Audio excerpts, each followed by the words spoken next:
Paham? Neng, dihapus. Paham? Aplikasi kamu itu dah. Dihapus. Kamu guru-guru.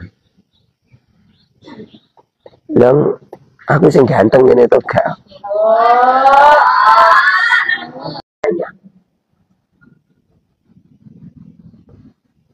Kalau yang menolong Allah, yang memberikan pahala kepada Allah, semestinya kamu itu rujuknya ke Allah saja, jangan ada yang lain. Paham? Jangan ada yang lain, apalagi yang lain itu haram. Dengerin ini, senengane gawe aplikasi ngono tak tempelingi sisan. Lah foto pamer foto-foto selfie ngopo. Di sini itu yang boleh setoran.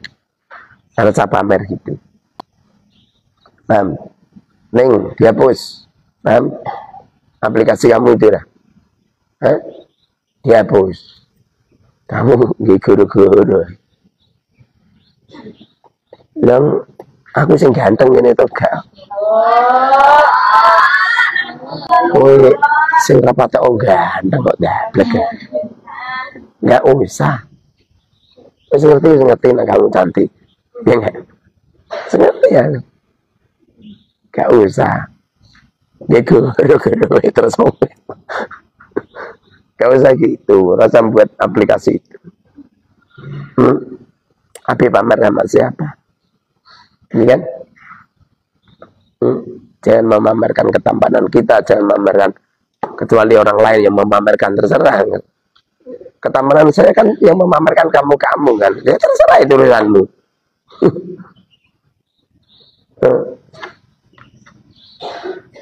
Letakkan hanya Allah aja, jangan yang lain. Letakkan hanya Allah saja, jangan yang lain.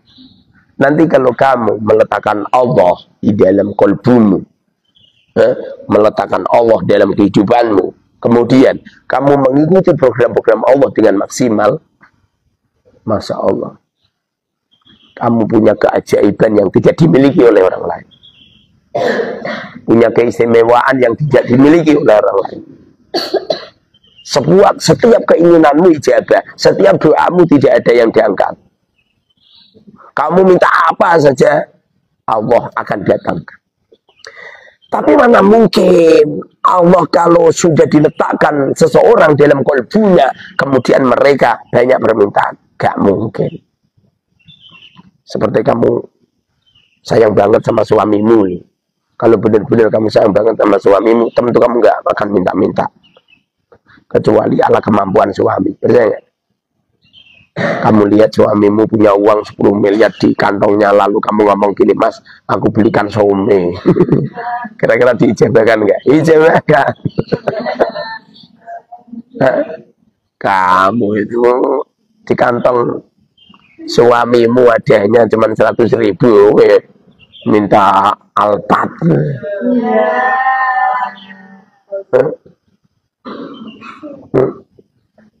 Jadi orang itu kalau meletakkan Allah di dalam kolbunya, semua keinginannya tercapai. Kenapa semua keinginannya tercapai? Karena keinginan dia adalah keinginan Allah. Dan keinginan Allah adalah keinginan dia. Tidak punya cita-cita yang tinggi. Saya nggak pernah punya cita-cita ada masjid bisa bangun. Nggak ada. Nggak ada. Saya menerima apa yang ada. Saya menerima apa yang ada. Makanya usahakan lah. Saya itu selalu semangat itu yang asli kira-kira. Saya itu tidak pernah beranggapan kalau nanti saya masih hidup. Dan saya beranggapan kalau hari ini hari terakhir. Hari terakhirku dan ini kematianku. Makanya aku selalu semangat. Orang semangat ngaji doang. Jima istri juga semangat. Saya kalau jima istri itu dari Isya nyampe subuh, sangar kan? Kenapa kok Isya nyampe subuh? Lah sholatnya Isya jam 4 malam nih.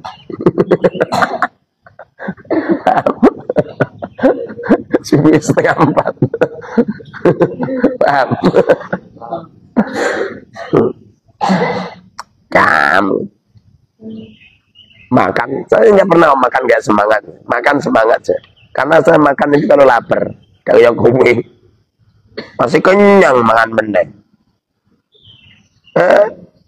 Lalu satu piring udah masuk di perut isi tandu, kamu itu. Seperti hewan nih. Dengarin ini. Kamu ini.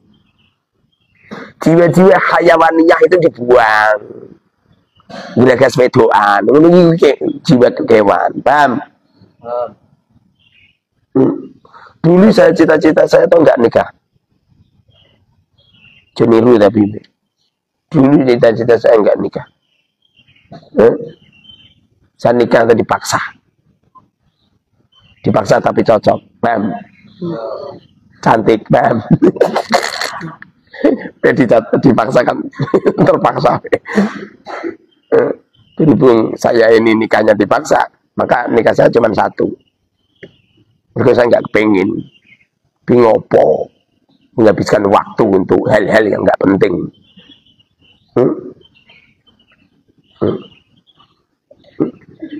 Habiskan yang manfaat, yang barokah dan lain sebagainya.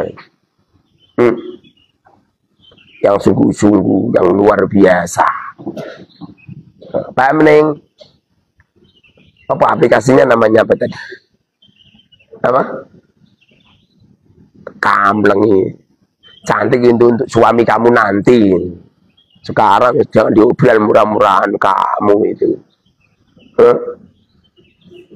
Nggak usah gitu. Tapi ngopo? Anggap saja kamu ini perempuan yang paling jelek salam dunia. Jadi nggak memamerkan. Apalagi dalam rangka memamerkan kecantikannya untuk menarik hati lelaki lain. Hukumnya haram. Hukumnya haram. Kenapa mbak ini pakai cadar? Kalau mbak ini pakai cadar bukan karena takut memamerkan, enggak. Tapi khawatir kejelekannya dilihat orang lain. Running. Ya enggak? Aurat artinya jelek, ya. Aurat itu artinya kan jelek, ya. Kenapa kamu menutupi aurat jelek? Khawatir kejelekan kamu dipamerkan ke orang lain, kan? Kalau ada orang memamerkan auratnya, ngibing di panggung, memamerkan paha-paha mereka, berarti mereka memamerkan kejelekannya. Hidup itu sing genah sampean. Serang genah. Hidup ini akan genah, hidup ini akan benar bila mana kamu mengikuti semua program-program Allah itu. Kalau subuh itu sholat jamaah. Mamat, cek semua mamat. Yang nggak mau ngaji tuh, suruh pulang aja. Salam hari ini kan belum mulai. Orang genah. Hidup sekali yo, orang genah. Semangatin naroan toh. Bentukmu lo nyampe kayak padas. Pengerang genah. Wengi sing soleh sidik ini lho. Jangan pernah tinggalkan jamaah. Ngikuti programnya Allah itu lho. Mana daripada meletakkan Allah di dalam kalbu ora kok Gusti Allah tengok-tengok ning atimu itu bukan. Barang siapa yang mengatakan Allah di dalam hatinya, lalu Allah tengok-tengok di dalam kalbunya, faqat syaraka billah. Maka sesungguhnya orang itu adalah syirik kepada Allah. Hukumnya haram dari statusnya kafir. Mana daripada meletakkan Allah di dalam kalbunya itu maknanya kamu mengikuti semua program Allah. Di antaranya satu, berpikir bahwa semua sifat-sifat Allah berbeda dengan sifat-sifat makhluknya. Paham? Orang yang paling pertama kali hidup siapa coba? Gusti Allah, al-awwal, al-akhir. Ya, ada gitu ya. Awalnya Gusti Allah orang kok awal seperti jabang bayi lahir, itu bukan. Dan kamu nggak usah bayangkan gitu lah. Sebelum alam semesta diciptakan Gusti Allah tengok-tengok. Gak usah mikir gitu. Kowe mikir rambutmu di sini aja nggak mampu gitu. Mampu nggak? Jumlahnya ada berapa? 1000 mana? Kayak hewan apa? Luding. Hewan berkaki 1000. Patine malas ngitung gitu. Patine malas ngitung nih ngomong hewan berkaki 1000. Ada 1000 tenan pora. Wong 100 belum tentu. Betul ya? Allah itu sifat-sifatnya Allah itu mukhalafatul lil hawadis. Beda dengan makhluk-makhluknya. Jangan pernah berpikir akan Allah kayak makhluk. Allah mempunyai surat ayat kursi ya. Coba anggap ayat kursi terus Gusti Allah di kursi kubudi. Dan Gusti Allah di kursi kubudi lah pantate kayak apa? Kamu sing genah ini sing genah. Paham? Pokoknya ikuti program Allah, maka kau akan diabadikan oleh Allah. Tatanazzalu alaihimul malaikah. Kamu itu kalau mengikuti program Allah dengan maksimal, kamu tadi didatangi malaikat. Kemana saja kamu akan dilindungi oleh malaikat. Umpamanya kamu kecelakaan, atau akan dilindungi oleh malaikat. Akan dilindungi malaikat. Semua kebutuhanmu akan dijaga oleh Allah. Makanya ikuti programnya Allah. 1, jangan pernah sholat fardu kecuali jamaah. Kalau orang awam nggak jamaah, masalah. Orang awam itu jamaah hukumnya sunnah muakkad. Tapi kalau santri jamaah ya berdoain gitu. Orang gede. Paham?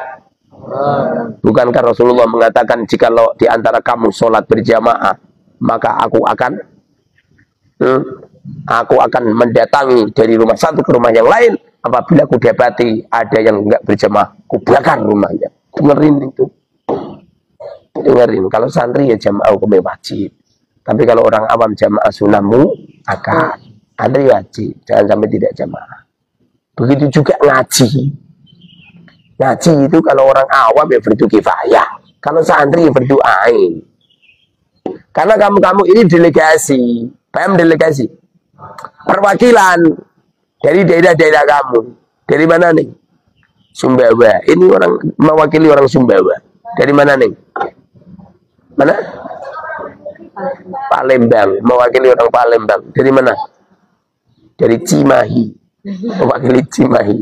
Dari mana nih? Ini mewakili, ini dari Jakarta. Mewakili Pak Jokowi. Dari mana?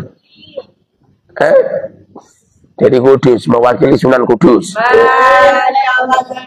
Dari mana?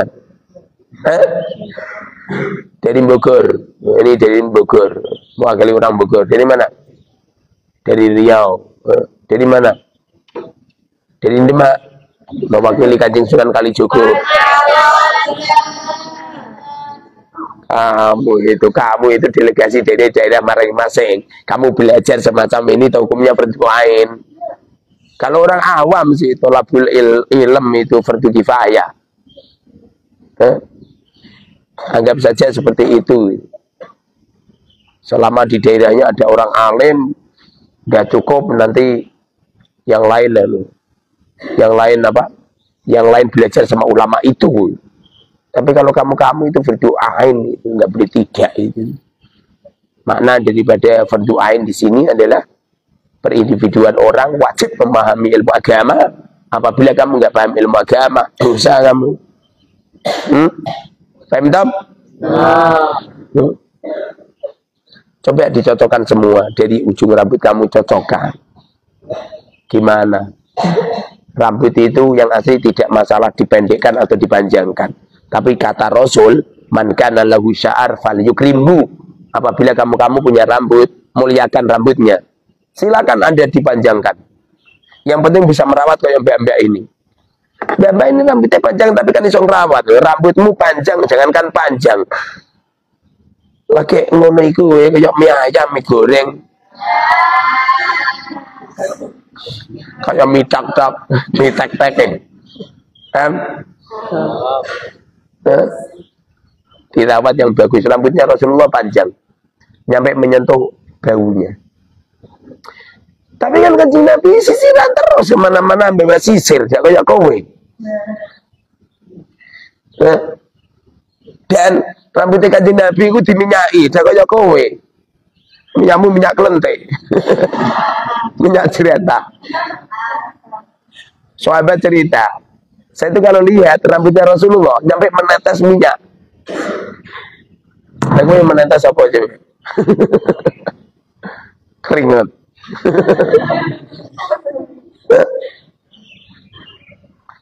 Bajunya Rasulullah bersih, tertata rapi. Tidak pernah ada baju yang dipakai Rasulullah kecuali pantas. Artinya, kamu itu kalau beli-beli baju yang pantas ini, jangan niru saya dulu di waktu kecil. Saya SD kelas 1 itu dibelikan sama bapak saya katok merah itu gede, metekan polok. Lalu saya tanya, saya nggak berani tanya sama bapak karena bapak saya itu beringosan juga kata. Tanya sama ibu, bu, kok kebesaran? Apa kata ibu? Biar awet, biar bisa nyampe kelas 6 SD. Asem kok. Akibatnya kalau berangkat sekolah kelas 1 SD, taleni rupiah. Mangkat. Sampai sekolah, bajunya suruh memasukkan, paham? Memasukkan di orang kok terus dilepasan ke bono jero katok ini juga. Yang atas dimasukkan ke celana. Wele. Saya dimarahin guru saya. Guru saya dulu kelas 1 itu Kristen orangnya. Kalau manggil saya Mukaror. Mukaror. Kalau itu celana kamu kan kebesaran. Beli sabu. Saya pulang minta dibelikan sabu. Bapak saya gak mampu beli sabu. Paham? Kamu itu enak. Bapakmu juga gabe. Ini bapak ini si Umar ini yang punya Pasuruan ini. Kamu mana guys? Bekasi. Ini anak Bupati Bekasi. Bupati-bupatinan.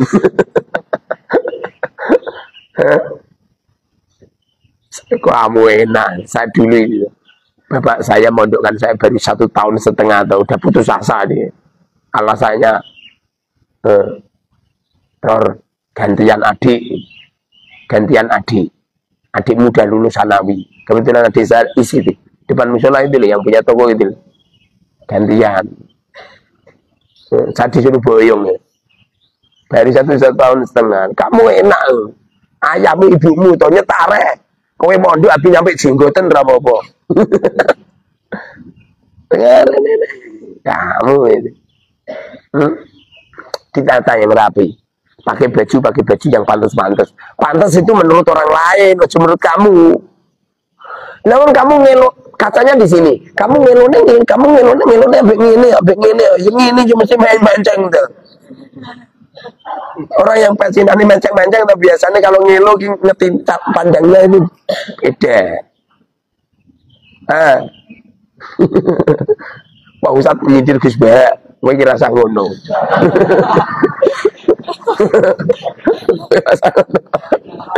Yang pantas yang rapi ini loh. Kalau peci kamu itu kelihatan gak jangan pakai peci yang yang lucu. Pecimu cuma luncupi. Bunder loh, kayak gini loh, kayak Yusuf Kala ini loh.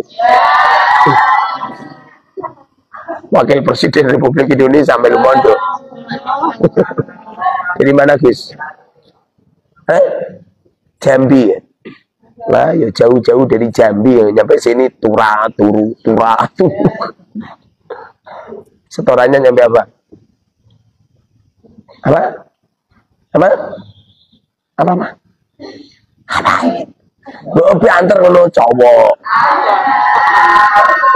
Lek wong sing cewek wis suarane kaya gluduk. Kamu yang cewek. Kayak bisik-bisik tetangga. Cocokan. Kemudian kamu punya alis. Pernah nggak Rasulullah ngerok alis? Pernah apa enggak? Enggak kan? Lek alismu mbok kerok nyampe kaya ngono. Wajahmu malah kayak semongkong. Allah itu menciptakan alis kamu itu udah dipilihkan yang terbaik. Dengerin itu.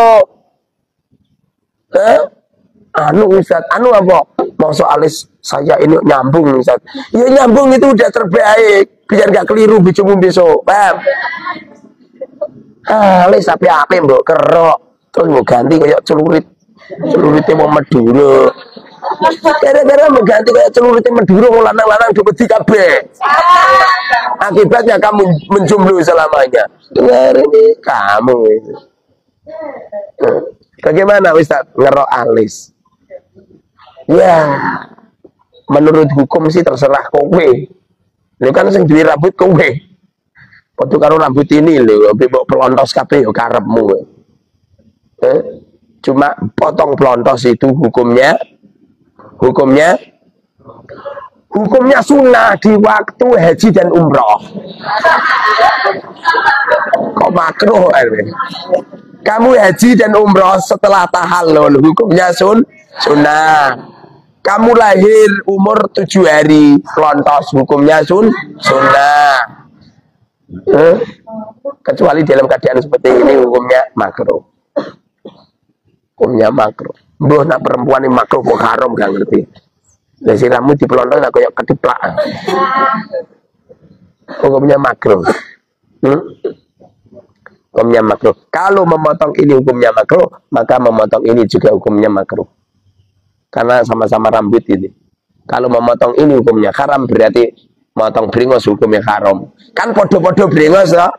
Cuman bedanya ini rambut di atas mulut namanya bringos, rambut di atas mata namanya alis ya. Sing asli sama tuh. Alismu ora tukul. Orangnya ora alis, bringos.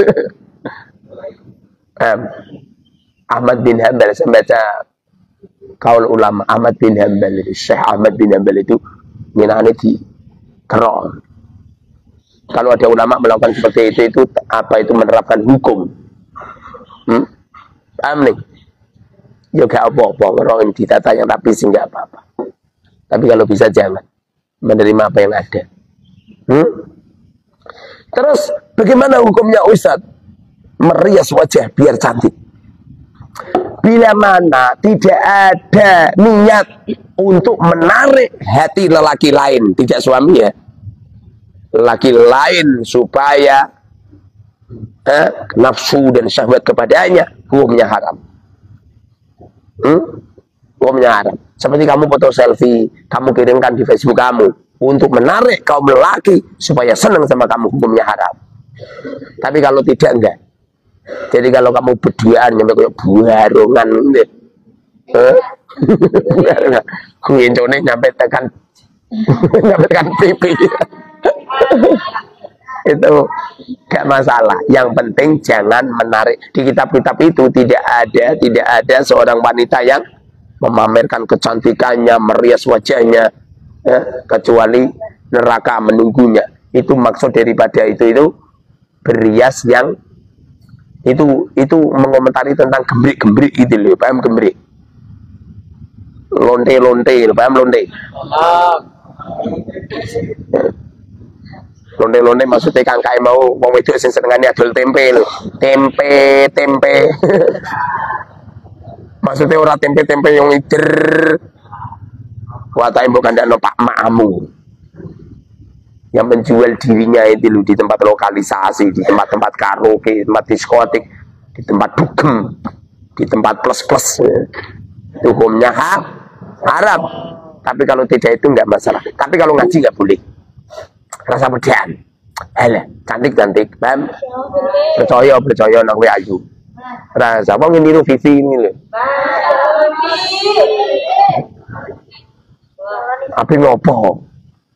Kowe pedaan kaya apa we? Ora saya ayu, saya elek. Ada orang nikahan, paham nikahan ya? Perempuannya kan dibedain. Setiap selesai diiloni jelek, kon beli ini mana? Jelek ngamuk wong. Ngamuk. Tukang riasnya ngamuk. Bagaimana toh? Saya ini cantik malah. Bukan semakin cantik malah semakin jelek. Kowe kirang genah. Kowe wedi lha bentukmu kowe kaya barongan diwedihi ora kaya ora malah kaya gendruwo. Mbok yo orang itu rasa sombong ngono apa ada enggak apa yang ada. Kalau nggak mau dibedai ya udah bedekan dewi. Orang kok ngamuk. Aku sing dadi tukang riase tak golekno tampar iki. Aleni sisan. Dulu pas nikah, saya nikah sama istri. Kan dipajang di perlaminan ya. Perlaminan kan? Kebetulan yang rias saya perempuan. Dibedai saya. Tapi tak sengeni.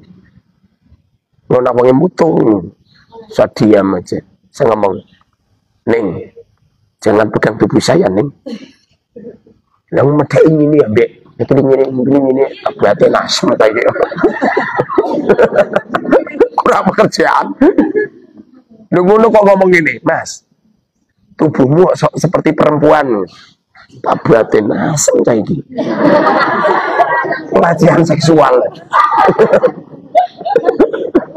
Bisa aja film harga itu lah tapi ini. Meta itu nih sana. Sebentar. Oke nonton videoku. Mutung mau rias meneh gitu ya. Paham ya? Di antaranya dengerin. Rasulullah itu giginya itu bersih. Kamu itu udah tahu sikatan. Sikatan odolan. Kalau nggak punya odol ngomong sama saya, tak belikan. Mana uangnya? Sikatan itu loh, sikatan. Untuk Ustaz, bagaimana hukumnya siwak? Bila mana siwak tidak bisa membersihkan, jangan digunakan. Rasulullah itu orang cerdas. Siwaknya Rasulullah itu kayunya masih basah. Lah kayumu kiriman Jawa Timur Tengah ke Indonesia, garing-garing Indonesia. Lagi pula, siwaknya Rasulullah itu dikelupas. Paham dikelupas? Dikelupas kayak manukmu dipotong nih. Dikelupas. Wis sunat pedun. Belum sunat. Masya Allah. Sudah. Ujungnya itu dikelupas. Paham? Setelah dikelupas, ditutui. Sehingga ada seratnya. Lalu krek kotorannya kan diserat kan? Dipotong. No. Itu kan di Nabi seperti itu. Nah, dapurmu, siwakmu halusnya kayak ngono. Siwak semini gitu. 10 tahun rantai-rantai. Warisannya mbak kakung. Angger habis sholat, kluduk. Angger habis sholat, kluduk. Ababmu gitu malah soyo temen. Kalau siwak model semacam ini toh tidak sunnah. Kiai-kiai gak wani ngomong ini mergo wedi kualat. Agama itu masuk akal. Adilu al-aqlu. Agama itu masuk akal. Kluduk. Saya itu pernah punya teman senengane siwakan. Akhir siwakan to mesti ambune iso nang genah. Ya sing nyonyong tak batin. Peta tempiling sakit. Siwakan nggak masalah asal ada seratnya. Setelah ada seratnya kemudian dipotong. Lah kowe mbok saki meneh. Engko sak ngene kluduk mbok saki meneh. Kluduk nang gudale terus piye? Oh bisa genah lho. Seumpamanya Rasulullah hidup di tahun 2024, aku yakin Rasulullah sikatan dan odolan. Semarai saya kalau ketemu sama Rasulullah tidak di rumah saya, di luar. Jadi suatu saat kalau Rasulullah datang ke rumah saya, tak suruh di kamar mandi, tak tunggu nih sikatan orang. Kalau sikatan tuh langsung ngomong Rasulullah sikatan. Lagi pula siwakannya Rasulullah, dengerin. Setelah itu toh Rasulullah membawa semacam piting, paham piting? Piting yang runcing itu. Gini, bersih. Sehingga giginya Rasulullah antara gigi satu dan yang lain itu lubang. Giginya Kanjeng Nabi itu renggang-renggang. Tidak kayak gigimu ya gigi kayak pacul.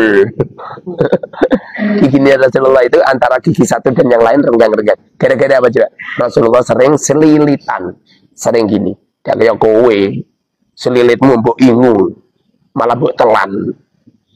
Selilitnya jadi telan. Yurithul faqro.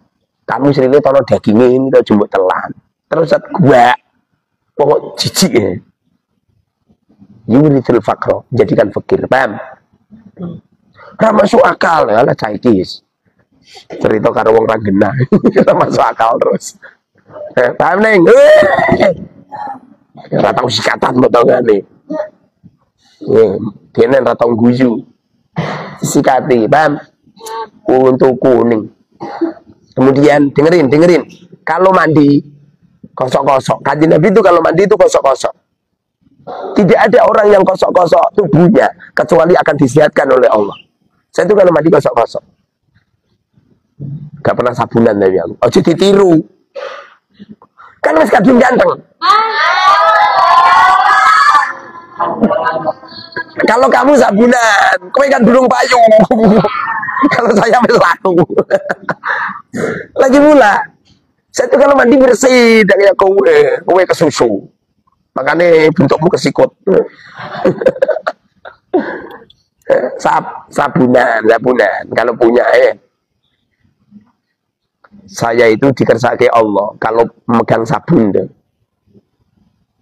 saya teringat bagaimana nanti kelak hisapnya di akhirat. Makanya saya nggak berani. Samponan itu kalau terpaksa 3 bulan 4 bulan sekali. Coba tiru. Yang gue wis bersamponan nih rambutmu ketumbuh ini masya Allah. Saya itu nggak berani menggunakan harta banyak, nggak berani. Saya 1 hari deh nggak pernah menggunakan uang. Apa pernah aku di warung terus cekelan es teh kayak kue nggak pernah. Hele. Kamu kemarin habis berapa jajan? Berapa? 5.000, masya Allah. Saya itu tidak menggunakan 5.000. Saya kemarin kan pergi ke Purwodadi, nggak bawa uang saya. Mampir ning restoran, di Jambangan. Saya ngomong sama orangnya, saya nggak bawa uang.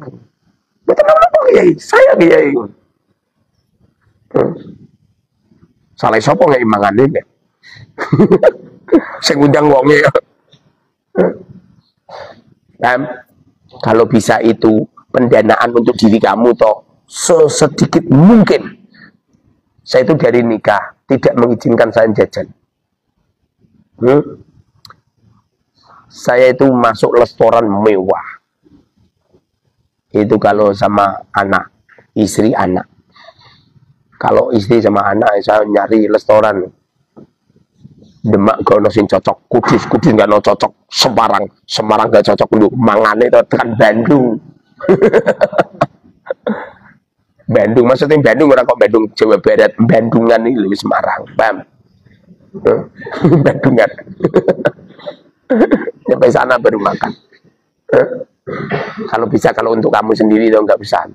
Lebih-lebih kalau makan di pondok apa adanya lah. Apa lauknya apa? Cuman kangkung udah dinikmati itu aja. Jangan beli lauk di warung. Kenapa seperti itu? Itu ada kesombongan. Seumpamanya toh hati kamu tidak karena sombong, setidaknya kamu malu-maluin teman kamu yang nggak punya uang. Saya itu kalau makan di meja makan saya, walaupun menu banyak, saya ngambil cuma 1 atau 2. Saya sering kalau ada santri membawa makanan, saya lihat, oh yang dimakan menu ini. Kemudian saya di apa itu, di ruang makan, toh tak samakan. Oh, ada santri gue tempe-tempe tok. Saya makan cuma tempe-tempe saja. Oh, ada santri gue sego tok. Saya makan sego-sego saja. Tak sesuaikan. Dengarin ini, paham? Kemudian dengerin, Kanjeng Nabi itu nggak pernah pijet. Kamu kalau bisa itu kalau kesel-kesel nggak usah pijet. Kamu itu kalau kesel tidur, nanti keselnya hilang. Percaya nggak? Ya. Kamu pernah pecet enggak? Pernah pecet enggak? Pernah. Bedino. Kamu itu dihapusi. Orang di mek-mek ini gitu. Sing asli enggak baik. Ono buah mangga di pasar. Terus mbok mek-mek kowe jual buah, terus di mek-mek buah. Kira-kira buah gembuk enggak? Gembuk. Organ tubuh juga seperti itu. Paham? Ono buah di mek-mek ora saya gembuk malah saya kenceng. Kuwi jenenge buah dada, ora buah mangga. Paham? Makanya jangan apa pecet itu enggak apik. Enggak bagus. Lelah ya istirahat. Tubuh digini-ginikan ini. Saya itu pernah meneliti. Ada orang ahli saraf datang ke tempatku, Kiai, boleh saya pijet? Boleh, tak perhatikan. Lalu dipecet ininya. Dipecet ininya lu. Sakitnya minta ampun. Ya memang sakit, orang ini saraf kok orang genah saya iki ya. Tapi saya menengahi, tak nikmati. Lorone pol tapi. Tak batin, wong iki ra genah. Anu Kiai ini sarapan, Kiai sarapan. Oh iya sakit. Setelah itu tadi dipecet sini saya. Sakit mentok. Menengahi aku. Sengsara. Dalam hati saya, pecet ora saya enak, sengsara. Itu nasi menjadi santri, dilus-lus ya, langsung turu. Rasa gitu. Nanti kalau kamu itu kulino dipejeti akibatnya nyekso santrimu terus. Saya nyuruh santri menjadi saya tetap meh mati. Hebatnya meh mati santri tak undang. Pejeti kamu. Paham? Rasa pejet. Kalau lelah tidur. Saya ngomong gini tuh, sebabnya saya tidak menemukan satu hadis Rasulullah dipejeti sahabat, nggak ada. Kalau kanjeng Nabi nggak pernah pejet, kenapa kamu pejet? Anut. Makanya kanjeng Nabi sehat. Rasulullah sakit detik-detik meh wafat. Paham?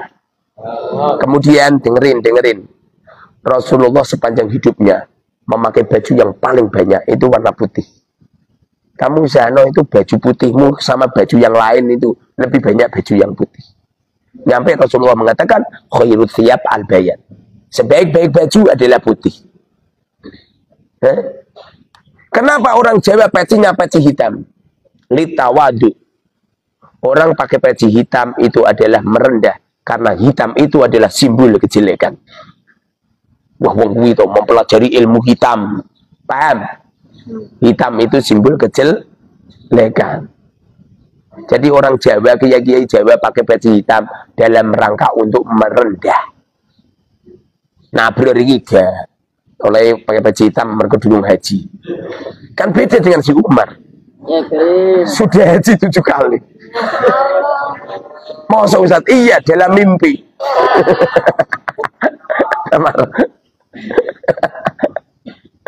Bagaimana Ustaz hukumnya pakai kaji?